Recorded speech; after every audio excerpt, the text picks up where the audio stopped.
So, ayan, gagawa ko ng kofta. Ayan yung aking mga parsley, coriander, dill, sibuyas. I-food processor natin siya. Lagyan natin ng para madurog na siya. And then, yun yung ating karne. Tapos, maglagay tayo ng 2 kutsarang flour.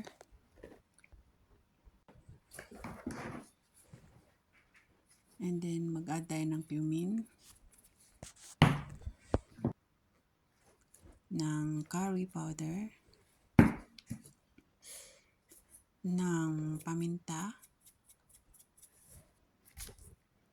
tsaka ng Indofood na sweet sauce, and then ng ating luya, lemon, kunting lemon para mawala yung lansa.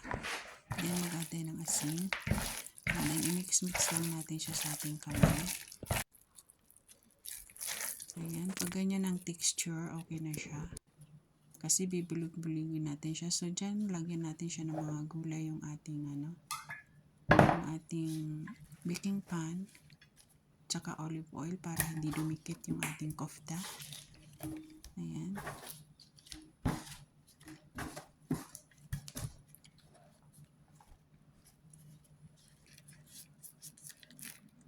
Ayan, bilog-bilugin lang natin siya. Nasa inyo kung bilog or pahaba. Pahaba kasi yung sa amin, maganda kasi yung pahaba. Ayan, ganyan siya. So, arrange lang natin siya sa ating baking tray. Tapos, gagawa tayo ng sauce, olive oil, Maggi cube or chicken cube, pampalasa, and then yung atong tomato. Binili lang namin sa labas. Nadurog na.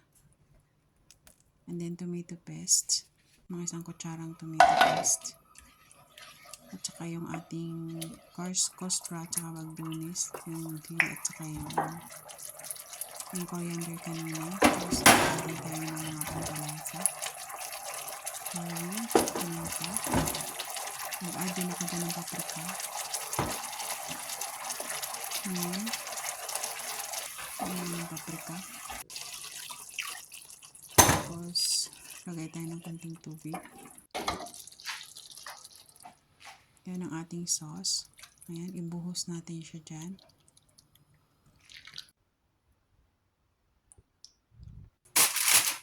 Tapos, tatakpan lang natin yan siya ng aluminum foil.